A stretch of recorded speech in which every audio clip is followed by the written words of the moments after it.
Greg thought Friday at the train station would be just another routine day. Little did he know, a single moment would challenge everything he believed about himself and the world around him. Before we keep going, please hit the like button and subscribe. Making these videos takes a lot of work. Let us know in the comments where you're watching from. Now, let's start our story. Greg tapped his foot impatiently, his eyes darting to the large digital clock hanging from the ceiling of the station. The red numbers blinked back at him, 5:35 p.m.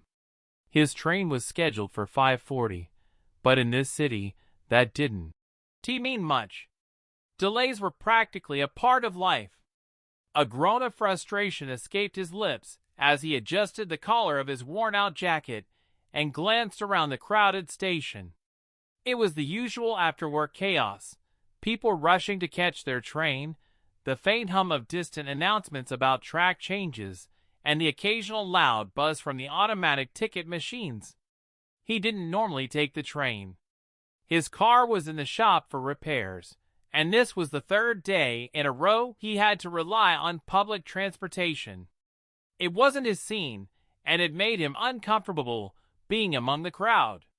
He preferred his own space, his own pace, and his own rules. As his eyes scanned the platform, Greg noticed a woman standing a few feet away. She was black, tall, and dressed in a sleek, dark blue business suit. Her hair was neatly tied back, and she held a phone in one hand, scrolling through it casually. At first glance, there was nothing particularly unusual about her. Just another commuter waiting for her train. But something gnawed at Greg. His eyes narrowed as he watched her more closely. She seemed too at ease. While everyone else fidgeted, shifted their weight from foot to foot, or impatiently glanced down the tracks, she remained calm and composed. Who stands still like that? Greg muttered under his breath, feeling a strange discomfort rise in his chest. He quickly dismissed it as nothing more than frustration from his long day at work. After all, his boss had been on his case again about deadlines, and the last thing Greg needed was another reason to feel out of place. But that wasn't it. He couldn't shake this uneasy feeling. His mind began spinning, fueled by assumptions. Why isn't she moving? Why does she look so smug? Is she even waiting for a train? Greg started to create scenarios in his head, each one feeding off his growing suspicion. The woman didn't belong here, or at least that's what he convinced himself. She wasn't like the others rushing to catch their trains, or juggling coffee cups and briefcases. Something about her felt off to him, even though deep down, he knew there was no real reason for his suspicions. In that moment, Greg's prejudices took over. They weren't thoughts he'd often acknowledge, but in a setting like this, they crept up on him. His past experiences, shaped by skewed media portrayals and casual conversations with his friends, had made him quick to judge people he didn't know. He didn't think of himself as a bad person, just cautious, maybe a bit overprotective. But here, in this crowded station, those biases bubbled to the surface. With a deep breath, Greg pulled out his phone and tapped on the screen to make a call. He hesitated for a split second, wondering if he was overreacting. But then he remembered those stories on the news about suspicious behavior in public places. The thought of potentially preventing something dangerous gave him a false sense of responsibility. His finger hovered over the number, and finally he pressed it. 911, what's your emergency? The operator's voice crackled through the line. Greg cleared his throat, glancing at the woman again. She was still standing there, now typing something on her phone, unaware of his scrutiny. Yeah, I'm at the downtown train station. Greg began, keeping his voice low as if he didn't want to be overheard. There's this woman. She's just standing around, not doing anything. She's been here a while, and something feels off. Can you describe her? The operator asked, her voice calm and routine. Greg hesitated for a second, glancing at the woman's business attire. She looked professional, more put together than he did, if he was being honest with himself. But his mind quickly pushed that aside. She's tall, black in a dark suit. Looks like she's been hanging around for no reason. The operator remained neutral. And what exactly is she doing? Nothing, just standing there, Greg said, but his voice lacked conviction now. It sounded weak, even to him. The operator paused for a moment, likely trying to figure out if this warranted any sort of action. "We'll send officers to check it out," she finally said. Greg hung up and exhaled, though the satisfaction he expected didn't follow. Instead, a strange feeling of doubt crept in. What if he was wrong? What if she was just waiting for her train, like everyone else? But no, he told himself. Better safe than sorry. If something was off, he didn't want it on his conscience. As the minutes passed, the train platform grew busier. People began to crowd around the edge, looking down the tracks in anticipation. Greg checked the clock again, 5:42 p.m. late as usual. He glanced back at the woman, who had now tucked her phone into her bag and was calmly gazing at the tracks. It wasn't long before Greg saw two uniformed police officers enter the station. His heart raced as they walked towards the platform. He tried to act casual, blending into the crowd, but his eyes followed their every move. They scanned the area, briefly making eye contact with Greg before approaching the woman. His pulse quickened. He had expected this to feel validating, like he had done something important. Instead, all he felt was nervousness. He watched as the officers approached the woman and spoke to her. She looked surprised but calm, nodding as they asked her questions. Her body language never shifted, no panic, no fidgeting. She simply reached into her bag, pulled out her wallet, and handed over her ID without protest. Greg's hands started to feel clammy as he watched the interaction unfold. Something about it didn't feel right, but he wasn't sure why. His eyes were glued to the scene, anticipation and uncertainty swirling inside him. Then, the officer looked down at the ID in his hand. His expression changed almost instantly. Lauren felt the weight of the two officers approaching long before they reached her. She hadn't been paying much attention to the people around her, busy responding to a few work emails, but the sudden shift in the atmosphere was hard to miss. The casual chatter of the crowd seemed to quiet down, and she could sense eyes turning in her direction. Looking up, Lauren saw the officers making their way toward her, their postures professional yet tense. Her first instinct was confusion. There was no reason for the police to approach her. She hadn't done anything unusual or wrong. She was just standing there, waiting for her train like everyone else. But as they got closer, she could see something familiar in their faces, something she'd seen many times before. This wasn't just a routine check. This was suspicion, unspoken but clear as day. Her chest tightened, but she forced herself to remain calm. She had been in situations like this before, and panicking never helped. Instead, she exhaled slowly and waited for them to speak. "Good evening, ma'am," one of the officers said, his voice polite but clipped. His partner stood slightly behind him, scanning the area as if expecting something more. "May we speak with you for a moment?" Lauren nodded, keeping her expression neutral. "Of course. Is there a problem?" "We've had a report of suspicious behavior in the area," the first officer said, choosing his words carefully. "We're just following up. Can I ask how long you've been here?" Lauren raised an eyebrow. "About 20 minutes. I'm waiting for my train. Is that a problem?" The officer shifted slightly, glancing at his partner. It was clear they weren't entirely sure how to approach this. No problem. We just need to check a few details. Could we see some ID, please?" Lauren's frustration started to build, though she kept it hidden behind a calm exterior. This was a familiar scene, one she had encountered more times than she cared to admit. The assumptions, the questions that always felt like accusations, the subtle undercurrent of doubt. She knew exactly what was happening. Still, she wasn't about to give them any reason to escalate things further. She reached into her bag, retrieving her wallet with steady hands. "Sure," she said, handing over her driver's license. "Here you go." The officer took it, his eyes scanning the card. His partner, standing nearby, leaned in slightly to take a look as well. Lauren could see the moment it hit them. The flicker of recognition in their eyes, the subtle shift in their posture.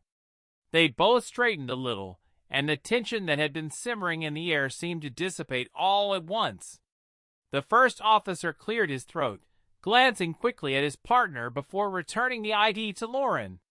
"Thank you, Your Honor," he said, his voice noticeably more respectful now. "It seems there's been a misunderstanding." Lauren accepted her ID with a calm nod, though her mind was already processing what had just happened. She had dealt with this kind of thing before, but it never failed to sting. The officers hadn't recognized her until they saw her title, Judge Lauren Williams. The moment they did, their entire demeanor changed. It was always like this. The power dynamics of the world in full display. Judge, attorney, businesswoman, or simply someone standing at a train station, the way people saw her changed depending on what they thought they knew. She looked at the officers, keeping her voice level but firm. "No harm done," she said, though the weight of her words carried more than just casual dismissal. "But you might want to reconsider how you handle calls like these in the future." Both officers nodded, clearly uncomfortable now. "Of course, Your Honor," the first officer said. "We appreciate your understanding." Lauren said nothing more. She had made her point. With a final glance at the officers, she tucked her ID back into her bag and turned her attention back to the platform. The train was finally approaching, its rumbling audible in the distance. She could feel eyes on her, not just from the officers, but from others in the station as well. People had noticed the interaction, even if they hadn't heard the details. Lauren had grown used to the stares over the years, but it didn't make them any easier to bear. As the train pulled into the station, Lauren stepped forward with the crowd, waiting for the doors to open. The officers lingered a few steps behind, their conversation hushed as they spoke to each other in low voices. Lauren didn't bother trying to listen in. She had more important things on her mind. But as she moved towards the train, her eyes caught someone standing a little ways down the platform. A man, nondescript in appearance, brown jacket, scruffy hair, a nervous expression on his face. He had been watching the entire scene, and there was something about the way he looked at her that caught her attention. It wasn't just curiosity. It was more like guilt. Their eyes locked for a brief moment, and Lauren saw the recognition in his face. He knew who she was now, too.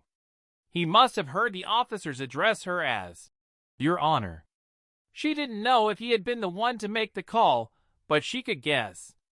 There was a tension in his posture, a lingering unease that suggested he wasn't as sure of himself as he had been earlier. Lauren said nothing, merely holding his gaze for a second longer before turning away. The train doors opened, and she stepped inside, finding a seat near the back of the car. As she settled in, the events of the past few minutes played over in her mind. It was infuriating, but at the same time, it wasn't surprising. She knew all too well how the world worked, how people made assumptions based on appearances, and how those assumptions could change in an instant once someone's true identity was revealed. The train began to move, and Lauren stared out the window, watching the platform recede into the distance. The officers were still there, talking to each other, probably trying to make sense of their mistake. And the man, Greg, though she didn't know his name, stood there too, looking small and out of place amidst the crowd. Lauren's thoughts drifted back to the courtroom, where she spent her days making decisions that shaped people's lives. She knew that in her role, she had power, but she also knew how fragile that power could be in the face of deep-rooted prejudice. No matter how high she climbed, there would always be moments like this, reminders that the world wasn't as fair or as just as it should be. But for now, she would let it go. There were bigger battles to fight, and this was just one of many. She had learned long ago that some things couldn't be changed overnight. As the train carried her away from the station, Lauren turned her attention to her phone, already thinking about the next case she had to deal with. But in the back of her mind, the memory of that man on the platform lingered, a reminder of the work that still needed to be done. Greg stood frozen at the edge of the platform, his heart pounding harder with every second that passed. He had expected the officers to question the woman, maybe even escort her out of the station for suspicious activity. But what he witnessed instead left him feeling an odd mixture of confusion, guilt, and fear. From his distance, Greg could barely hear the conversation, but he saw enough to understand what had just happened. The way the officers' postures had suddenly shifted, the respect that replaced their initial cautious approach, and most importantly, the words, "Your Honor," that one of them had uttered. He had no doubt now. He had made a grave mistake. His eyes darted back to the woman, who was now boarding the train as if nothing extraordinary had occurred. He felt a chill run down his spine. A judge! He had called the police on a judge. Greg's pulse raced. He knew in his gut that he had crossed a line. His assumptions, his irrational fear, they had been wrong, embarrassingly wrong. And now he was left standing there, feeling utterly exposed, as if the weight of everyone's judgment had shifted onto him. The officers were still standing a few feet away, their conversation subdued but likely focused on how they had almost made a monumental error. He wondered if they were questioning his motives, wondering why someone would have reported a respected judge as a loiterer. Greg rubbed his hands together nervously, shifting his weight from one foot to the other. He could feel the pit in his stomach growing deeper. He thought back to the phone call, the way he had casually described her as just standing around and looking suspicious. How quickly had he let those words slip from his mouth, as if they were justified by anything more than his own unease. What had she done to deserve this? Stood at a train station, minding her business, waiting for the next train home, just like him. And yet, he had turned her into a target in his mind, someone who didn't belong, someone to be suspicious of. He couldn't quite bring himself to accept the full weight of what had just happened, but the uncomfortable truth was sinking in, slowly and painfully. Greg's eyes darted around the station, but no one else seemed to notice the internal crisis he was having. People continued to rush past, focused on their own lives, oblivious to the fact that Greg's perception of himself was cracking wide open. He had always seen himself as a good person, someone who cared about safety, someone who followed the rules. But this moment had forced him to question that narrative. Maybe it wasn't just about following the rules. Maybe it was about why he felt the need to make those assumptions in the first place. His face flushed with heat, and he took a step back, trying to fade into the crowd. He didn't want to be noticed now. He felt as though everyone could see through him, as if the guilt he carried was written across his forehead for all to read. Greg watched the train slowly pull away, the screech of metal on metal filling the station as the cars gained speed. He caught one final glimpse of the woman, Judge Lauren Williams, as he now knew, sitting near the window, calm and composed, her focus already shifted to her phone. She hadn't looked back. She hadn't confronted him. She hadn't needed to. She had likely known the whole time that his suspicions had been baseless. She hadn't fought or resisted the officers because she knew who she was. She didn't need to prove herself to him or anyone else. But that only made Greg feel worse. He had acted on an irrational instinct, a knee-jerk reaction to something as harmless as someone standing quietly and confidently in a public space. And now, faced with the reality of his actions, he was left feeling exposed and small. The officers, having concluded their brief conversation, turned and made their way back toward the entrance of the station. One of them gave Greg a nod as they passed, likely assuming he was just another commuter waiting for his train. If they knew he had been the one to call, they didn't acknowledge it. But the silence was loud enough to fill the gap. Greg shuffled toward a nearby bench, feeling the weight of what had just happened. He sank down, resting his elbows on his knees, his mind racing. He thought about what might have happened if Lauren hadn't been a judge. What if she had just been another person, without the title, without the status, standing there doing the exact same thing? Would the officers have treated her differently? Would the situation have escalated in ways he didn't even want to think about?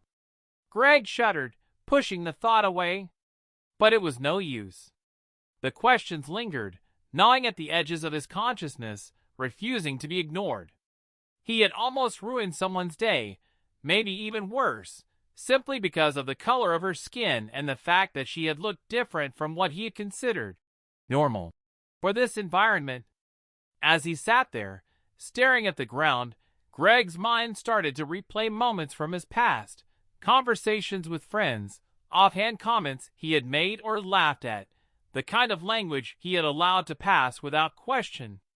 It all seemed so harmless at the time, just jokes, just casual observations. But now, in the harsh light of this moment, he realized those words had formed the foundation for the very assumptions he had made today. Assumptions that had led him to call the police on an innocent woman. No harm done, she had said. But Greg knew better. Harm had been done, even if it hadn't escalated. His actions had caused harm, even if it was just a moment of stress or discomfort for her. And what was worse, he knew that if the roles had been reversed, if he had been the one standing there, no one would have looked at him twice. No one would have made that call. He looked up as another train pulled into the station. His train. The crowd began to shift toward the platform, the usual rush of commuters flooding toward the doors. Greg didn't move. He couldn't bring himself to board the train yet, not with a storm of thoughts swirling in his mind. For the first time, Greg was forced to confront the truth. He had been wrong. Not just today, but in ways that ran much deeper than he had ever realized. His actions today had been shaped by years of biases and assumptions he had never questioned. And now, with the consequences of those actions staring him in the face, he didn't know how to make it right. He sighed, standing up slowly, his feet heavy, as he moved toward the train. He boarded, but his mind was far from the platform. As the train began to move, Greg stared out the window, feeling the weight of his own ignorance pressing down on him. He had called the police on a judge, but the real revelation was that he had a lot to learn about himself. Greg sat alone on the train, the gentle rumble of the wheels against the tracks doing little to soothe his uneasy mind. The usual dull chatter of passengers, the muffled sound of music leaking through someone's headphones, even the occasional clatter of people shifting in their seats, it all faded into the background. His thoughts were too loud to hear anything else. He couldn't shake the feeling of embarrassment that clung to him like a second skin. Every time he closed his eyes, he saw her face. Judge Lauren Williams. The moment she looked at him before boarding the train replayed in his head over and over again. It was like she saw right through him, though she had said nothing. She didn't have to. He had judged her, and in doing so, he had revealed something about himself he wasn't ready to confront. The train rocked slightly, and Greg shifted in his seat, leaning forward to rest his elbows on his knees. He stared blankly at the floor, trying to wrap his mind around the whirlwind of emotions churning inside him. He had been raised to believe in fairness, to follow the rules, to be a good citizen. He was the kind of person who believed in doing the right thing, reporting something suspicious, looking out for his community. But now, He wondered if he had ever truly understood what doing the right thing really meant. Greg sighed, his mind drifting back to the call he had made. What was it that had driven him to pick up his phone? What had made him look at a woman, standing calmly and quietly, and decide she was suspicious? He hated the answer, but he couldn't ignore it any longer. It was his own biases. His assumptions had crept in without warning, without logic, and convinced him that her presence was somehow a threat. It was a hard pill to swallow. He wasn't proud of it, of the quiet prejudices he carried, the ones he had always shrugged off as nothing serious. He didn't consider himself racist. In fact, he thought he had always been fair, treating everyone the same. But today had proven him wrong. His assumptions hadn't come from nowhere. They had come from the same place they always did, from years of hearing the same stories, watching the same news, and believing in a narrative that told him certain people didn't belong in certain places. The problem wasn't that Lauren had done anything wrong. The problem was that Greg had looked at her and seen someone who didn't fit his narrow definition of what belonging looked like.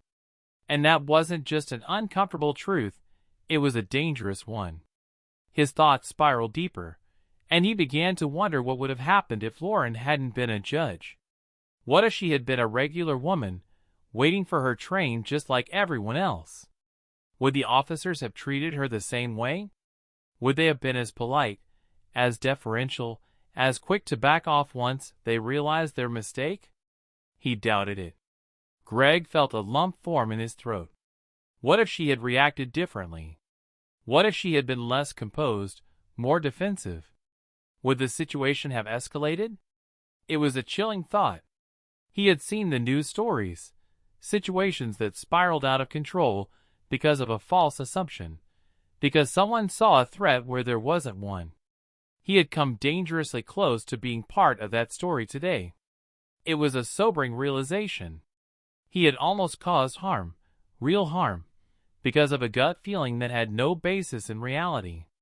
And the more he thought about it, the more ashamed he felt. The train lurched as it approached the next station, the screech of the brakes pulling Greg momentarily from his thoughts. He glanced up at the platform as the doors slid open, watching as a new crowd of commuters shuffled in. Among them, he saw a group of young black men laughing together, their conversation animated as they found seats near the back of the car. Greg felt his chest tighten again, his mind immediately flicking back to his earlier actions. He wondered how many times he had made judgments like the one he made today, quietly, without even realizing it. He couldn't ignore it anymore. Today had forced him to confront something he had spent years ignoring, his own privilege, his ability to walk through life without ever having to worry about being judged on sight, without having to worry that someone might call the police on him for standing still at a train station. He had taken that for granted. And now, he was starting to see how dangerous that ignorance had been. The train began to move again, and Greg leaned back in his seat, his eyes drifting toward the window.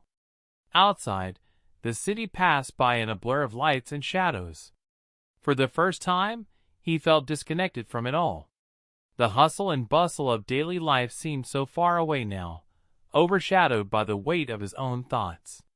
He thought about Lauren. How calm and composed she had been, how she hadn't let the officers' questions rattle her. He wondered what it must be like to live in her shoes, to be someone who had to constantly navigate a world full of assumptions and judgments. A world where something as simple as waiting for a train could turn into an interrogation. Greg knew he could never fully understand what that was like, but he also knew he had a responsibility to try. As the train continued its journey, Greg's mind began to shift from self-recrimination to something else, something more constructive. He couldn't change what he had done today, but he could learn from it. He could choose to be better, to do better. It wasn't enough to simply feel guilty. He needed to confront the beliefs and assumptions that had led him here in the first place. Greg took a deep breath, staring at his reflection in the window. His face looked the same, but he felt different. Changed. He wasn't sure where to begin, but he knew he couldn't go back to the way things were. Ignorance was no longer an option. He had to face the uncomfortable truth head-on. As the train approached his stop, Greg stood up, slinging his worn-out jacket over his shoulder. He stepped off the train and onto the platform, feeling the cool evening air wash over him. The station was bustling with people, but this time, as Greg looked around, he saw them differently. He saw individuals, each with their own stories, their own struggles, their own lives. He saw them as people, not as threats or suspicions. For the first time in a long while, Greg felt something shift inside him, a quiet resolve. He couldn't undo what had happened, but he could choose to move forward differently. He could be more mindful, more aware of his actions and their consequences. He could challenge the assumptions he had carried for so long and start to break them down piece by piece. It wasn't going to be easy. Greg knew that. Change never was. But as he made his way toward the exit, the weight of the day's events still heavy on his shoulders, he felt a glimmer of hope. He was ready to listen, ready to learn, ready to be better. And that, he thought, was a start. The next morning, Greg woke up earlier than usual. The events of the previous day had clung to him all night, like a weight pressing down on his chest, refusing to let go. Sleep had been restless, broken by flashes of the train station, the call to the police, and the way Lauren had looked at him as she boarded the train. It was as if her silent gaze had cut straight through him, exposing everything he didn't want to admit about himself. Sitting at his small kitchen table, a half-empty mug of coffee in front of him, Greg found himself staring out the window. The early morning light filtered through the glass, casting soft shadows across the room.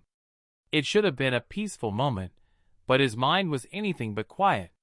He couldn't stop thinking about the look of surprise on the officers' faces when they realized who Lauren was, or how they'd immediately treated her differently after seeing her title. Greg shifted in his chair, the familiar feeling of discomfort creeping back in. It had nothing to do with the officers, though.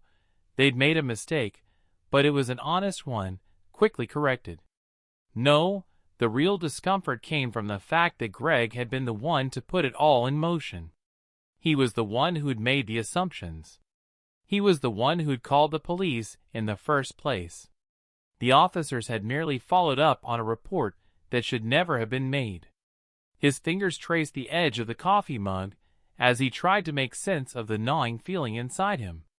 How had he allowed himself to act on a hunch, a baseless suspicion, rooted in nothing but his own prejudice? And more importantly, how could he move forward from here? Greg sighed deeply, leaning back in his chair. He had been raised to believe in fairness, to do the right thing, to not judge people without reason.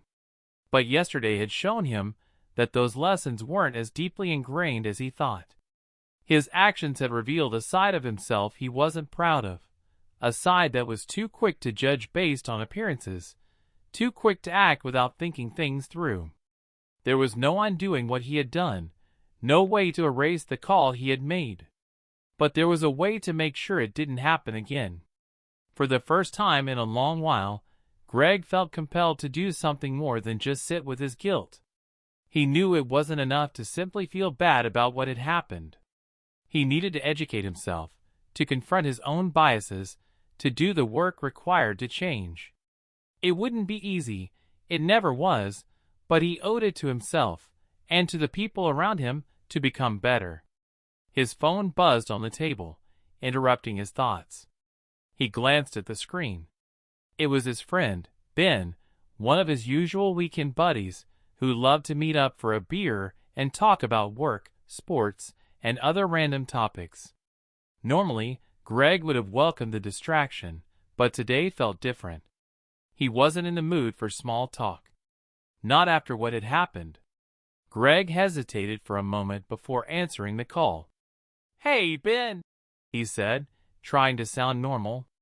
"Greg, how's it going, man? Want to grab a drink tonight?" I'm thinking we hit that new bar downtown. Greg felt a familiar pull. Part of him wanted to fall back into his old routine, the casual banter, the easy laughs. But another part of him, the part that had been growing louder since yesterday, told him that he needed to have a different kind of conversation. Actually, Ben, I'm not sure about tonight, Greg said, running a hand through his hair. Something happened yesterday and I think I need to talk about it. Ben paused, clearly taken aback. Oh, what's going on? Greg took a deep breath and launched into the story, recounting the events at the train station, the woman he had misjudged, the call to the police, the realization that she was a judge, and the deep sense of guilt that had followed. He didn't hold back, laying bare the mistakes he had made and the uncomfortable truths he had been forced to confront. When he finished, there was a long silence on the other end of the line. Wow, man, Ben finally said, his voice quieter than usual. That's heavy. Yeah, it is, Greg agreed, feeling the weight of his words settle between them. I'm realizing now that I've been carrying around these biases for a long time, without even realizing it. Yesterday just brought it all to the surface. And honestly, I feel terrible about it. Ben cleared his throat. Well, it's good that you're thinking about it, I guess. A lot of people would have just shrugged it off and moved on, you know? At least you're acknowledging it. Greg nodded, even though Ben couldn't see him. I don't want to just acknowledge it. I want to do something about it. I can't keep going through life assuming things about people, making judgments without even realizing it. It's not fair. And it's dangerous. Ben was quiet again, and Greg wondered if he had gone too far. Maybe Ben wasn't ready for this kind of conversation. Maybe Greg had just made things weird between them. But then Ben spoke up. You're right, Greg. It is dangerous. And honestly, I've probably done the same thing before. You're making me think about it, too. Greg felt a small sense of relief. It wasn't much, but it was a start. Thanks, Ben, Greg said, his voice a little softer now. I just need to work through this, you know? And I want to be better. I don't want to make the same mistake again. I get it, Ben replied. Maybe we can talk more about it when we meet up. It sounds like something we both need to think about. Greg smiled, a small flicker of hope blooming in his chest. Yeah, I'd like that. After they hung up, Greg sat for a moment, letting the conversation sink in. It wasn't a solution, but it was a step in the right direction. And that was what mattered. He wasn't going to fix everything overnight. But if he kept pushing himself, kept challenging his own assumptions, he could at least start to make a difference. Later that day, Greg found himself reading articles about implicit bias and privilege, trying to educate himself in ways he had never thought to before. He was beginning to realize that change wasn't just about saying you wanted to be better. It was about doing the work, day in and day out, even when it was uncomfortable. As the day wore on, Greg felt a quiet sense of determination settle over him. He had made a mistake, a big one. But that mistake had opened his eyes, and now he was ready to learn, ready to grow. The next time he found himself in a situation like the one at the train station, Greg knew he would act differently. He would take a moment to stop, to think, to question the assumptions that might bubble up in his mind. Because the world was full of people like Lauren, people with stories, with lives, with worth, and Greg knew he had no right to make judgments based on anything other than who they truly were. For the first time in a long while, Greg felt hopeful. He wasn't perfect, and he had a long way to go. But he was ready to take that first step. And that, he thought, was what mattered most. Love this story? There's so much more to explore. Click on the next video to dive deeper into our captivating tales. Thank you for your support, and we can't wait to read your comments.